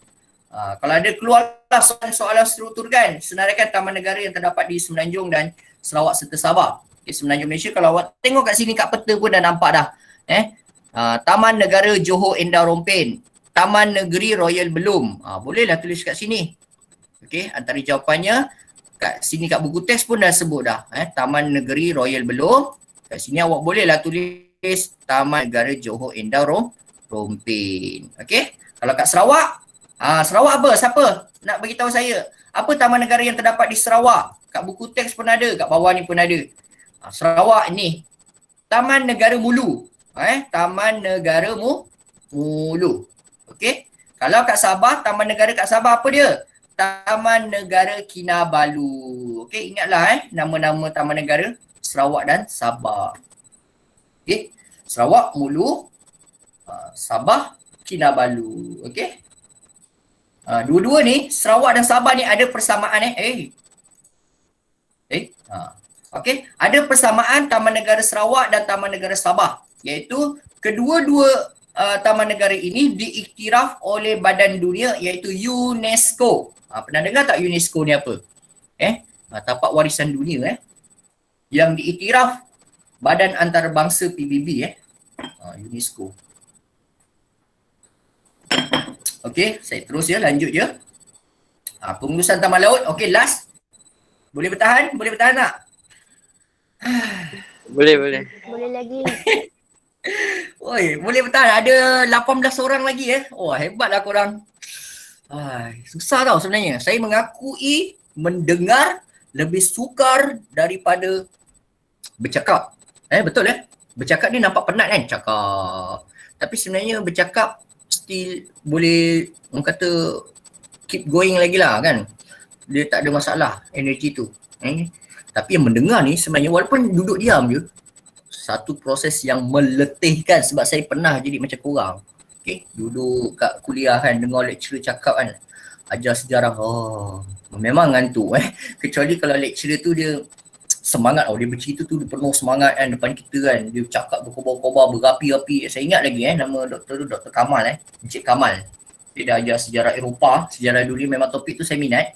Okay. Dajjal tu memang mulut dia macam keluar api tau. Dia punya mata dia tu beliak dia tu.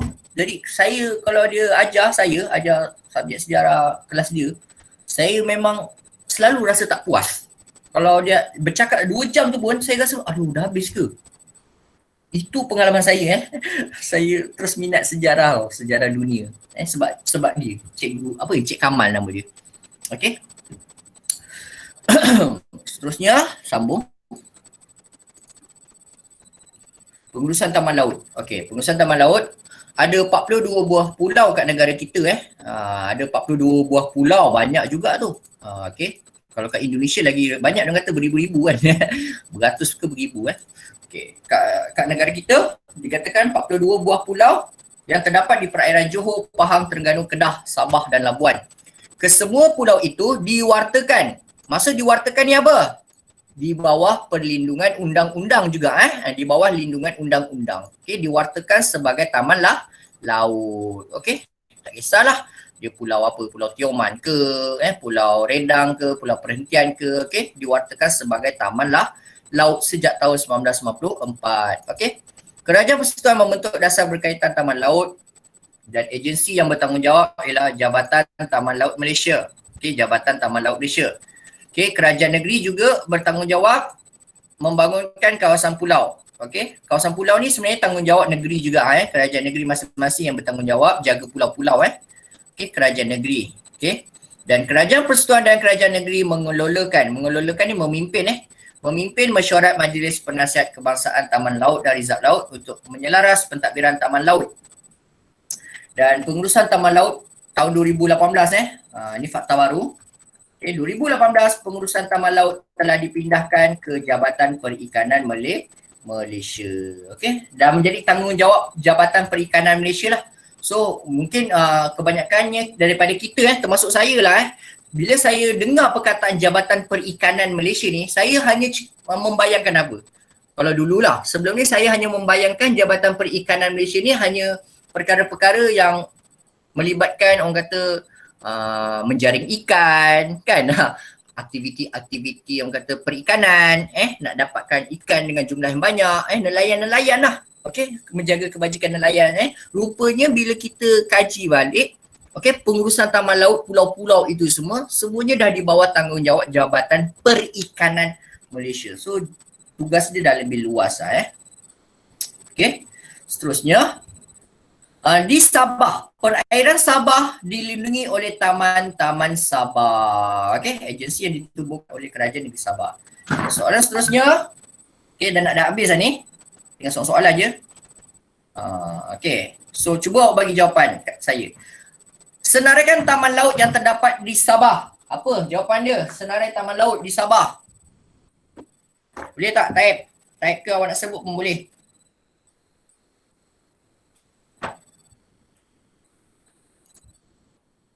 Ambil booster jap. Okey, apa taman laut yang terdapat di Sabah?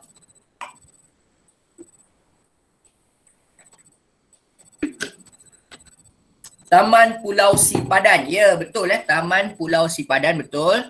Okey, Syafiq Alias. Ria sebut Taman Tunku Abdul Rahman. Wah, kan pelik kan nama dia? Ada Taman Tunku Abdul Rahman. Awak nak tengok kat mana? Tengok kat sudut informasi kat sini muka surat 75. Okey, kat situ ada contoh-contoh taman laut yang terdapat di negeri Sabah yang di bawah jagaan siapa? Jagaan Taman Sabah. Siapa pernah pergi Sabah? Angkat tangan. Siapa pernah pergi Sabah? Saya tak pernah pergi. Ada tak korang pernah pergi Sabah? Diorang kata Sabah cantik tau. Wah, Danisha pernah pergi Sabah tu area daerah mana? Danisha?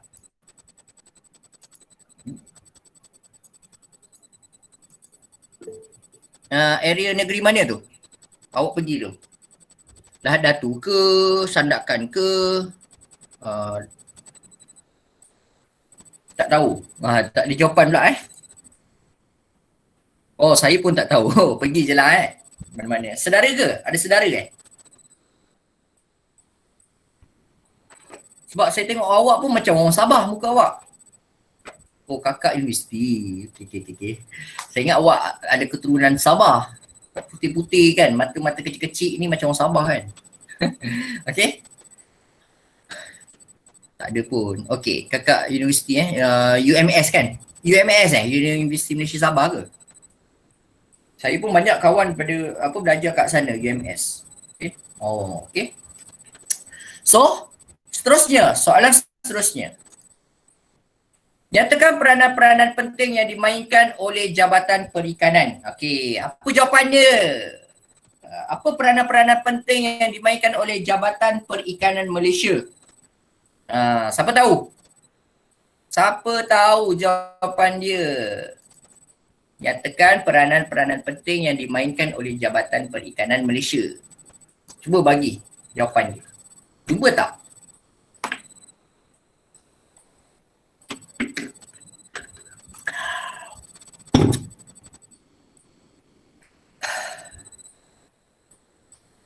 Memelihara litupan karang hidup yang sihat. Pandai Syafiqah. Lagi? Apa lagi jawapan lain? Memelihara litupan karang hidup yang sihat itu antara peranan Jabatan Perikanan Malaysia. Nak jumpa kat mana? Cari kat gambar-gambar ini. Okey, gambar-gambar ini. Okey, kalau awak tengok kat sini bawah dia. Saya mana buku teks saya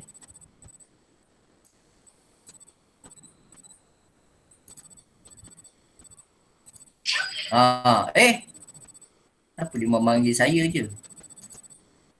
Ada diskon nak 7.7 ke?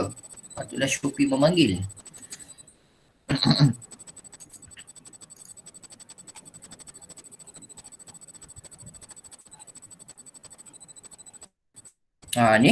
Inilah antara tanggungjawab peranan Jabatan Perikanan Malaysia menjaga litupan karang hidup supaya sihat. Okey, kemudian mewujudkan program restorasi karang. Okey, ini antara benda-benda yang awak perlu tekankan Okey. Kemudian peranan Jabatan Perikanan Malaysia antaranya melakukan aktiviti pembersihan dasar laut. Okey. Kemudian akhir sekali Jabatan Perikanan Malaysia tanggungjawab dia menjalankan rondaan dan mengawal selia perairan taman laut. Okey. Awak tengok gambar-gambar ni, sebab tu saya kata bila awak baca buku teks, awak kaji buku teks, awak kena mengandaikan apakah soalan-soalannya. Jangan ambil, orang kata awak mengenepikan tau. Gambar-gambar ni tak ada soalan. Saya tengok buku teks ni pun saya dah boleh buat soalan. Tu sebab tu saya keluarkan kat sini. Okey. Kan kod-kod cikgu awak buat juga soalan. Cikgu awak kat sekolah. Cikgu awak kat sekolah tu saya lah kan. Ini semua murid saya kan, tak ada murid lain. Okey. So, kalau saya buat soalan, boleh je saya buat soalan ni. Nanti ada murid cakap, cikgu tak ada pun saya baca kat sini, tak ada pun. Mana cikgu? Rupanya kat gambar-gambar kan. Sumber Jabatan Perikanan Malaysia. Habis. So korang tak baca keseluruhan setiap page tu. Kena baca keseluruhan page yang ada dalam buku teks. Okay. Dan terakhir sekali, mengapakah Kerajaan Persekutuan dan Kerajaan Negeri sanggup bekerjasama mewujudkan pengurusan taman negara dan taman laut? Apa bagi jawapan korang last. Ni soalan terakhir sebelum kita tutup perbincangan kita pada hari ini. Okay, apa jawapannya?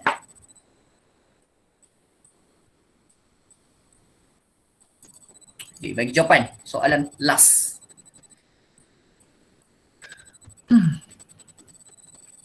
Hari ini.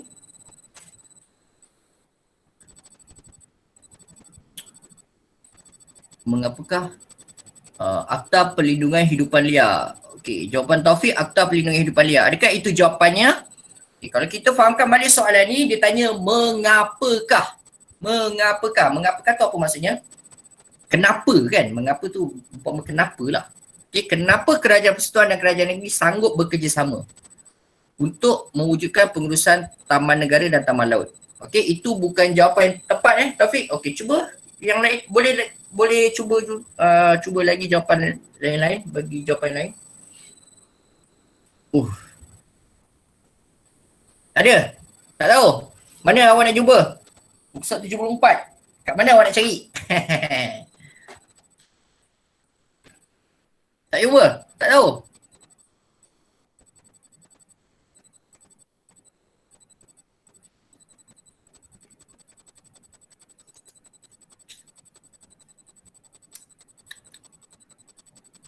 Saya kira sampai 10 awak type lah, cuba. 10, 9, 8, 7. Tanggungjawab bersama ke cikgu? Oh bukan, memelihara hazanah laut.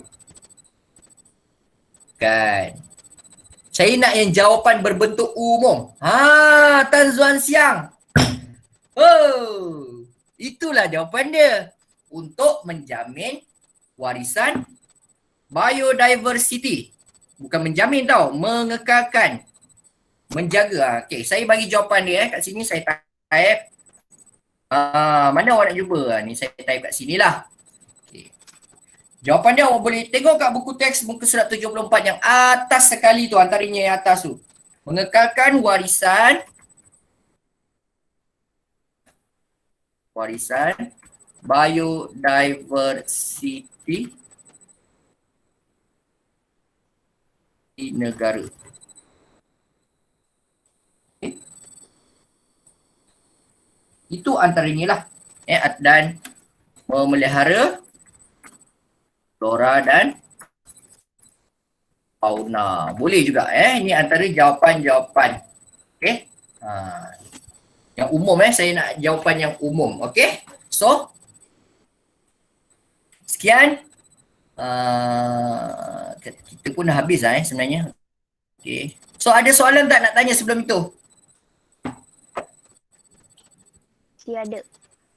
Tak ada Okay, so hari ni kita tutuplah kelas kita.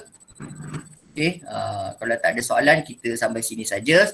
Assalamualaikum warahmatullahi wabarakatuh. Sekian, terima kasih. Okay, bye-bye. Waalaikumsalam. Bye. Okay, terima kasih. Terima kasih Pia. cikgu. Sama. Terima kasih cikgu. Sama-sama. Terima kasih boleh tahan lama ni, bertahan lama ni. Okay, thank you semua. Lu Jialin. Okay, Syazwani, thank you. Dan Nisha. Sama. Thank you, Danesh. Okay, sama-sama Irfan.